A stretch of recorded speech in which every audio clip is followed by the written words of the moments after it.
मैंने देखा है कि गांव का गरीब आदमी कोर्ट कचहरी जाने से डरता है, क्योंकि उसे लगता है कि न्याय के लिए लड़ना उसके जीवन को और अधिक कष्टमय बना सकता है। बहुत से लोगों का ब्लड प्रेशर हॉस्पिटल का वातावरण में बढ़ जाता है।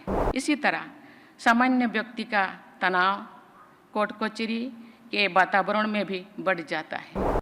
इसका अध्ययन करके इस स्थिति को शायद ब्लैक कोट सिंड्रोम का नाम दिया जा सकता है। देवियों और स्वजनों, मुकदमे की पेंडेंसी और बैकलॉग न्यायपालिका के समक्ष बहुत बड़ी चुनौती है। इस समस्या को प्राथमिकता देकर सभी हितधारकों को समाधान निकालना है। मुझे ये जानकर प्रसन्नता हुई है कि इस सम्मेलन के एक सत्र में केस मैनेजमेंट से जुड़े कई आयामों पर चर्चा हुई है। मुझे विश्वास है कि इस चर्चाओं के व्यवहारिक परिणाम सामने जरूर आएंगे। हमारी न्यायपालिका के समक्ष ऐसे अनेक चुनौतियां हैं जिनके समाधान के लिए सभी हितधारकों को समन्वित प्रयास करना होगा। उदाहरण के लिए एविडेंस और विटनेसेस से जुड़े मुद्दों पर न्यायपालिका, सरकार और पुलिस प्रशासन को मिलजुल कर समाधान निकालना चाहिए।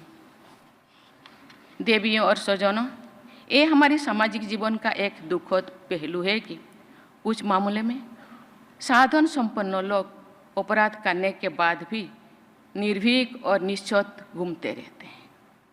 जो लोग उनके अपराधों से पीड़ित होते हैं वे डरे से में रहते हैं, मानो उन्हीं बेचारों ने कई अपराध कर दिया है।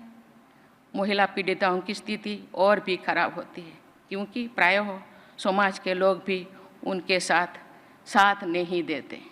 मैंने देखा है कि गांव का गरीब आदमी कोर्ट कचहरी जाने से डरता है और बहुत मजबूरी से ही अदालत की न्याय प्रक्रिया में भागीदार बनता है।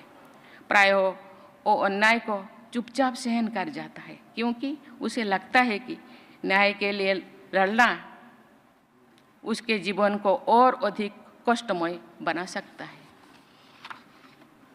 उसके लिए एक बार गांव से दूर अदालत तक जाना ही बहुत बड़े मानसिक और आर्थिक दबाव का कारण बन जाता है।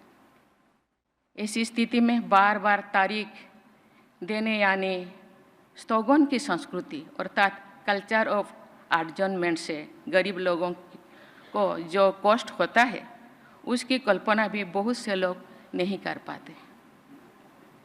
इस स्थिति को बदलने के हर संभव प्रयास किया जाना चाहिए।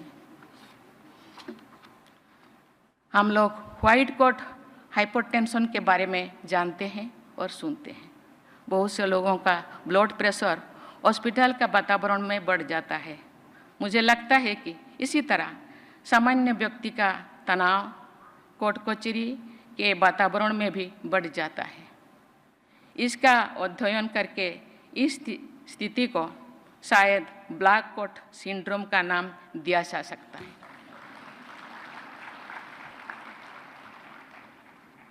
अदालत में सामान्य लोग घबराहट में प्रायः अपने पक्ष में बातें भी नहीं कह पाते हैं जो वे अच्छी तरह से जानते हैं और कह सकते हैं, लेकिन कह नहीं पाते।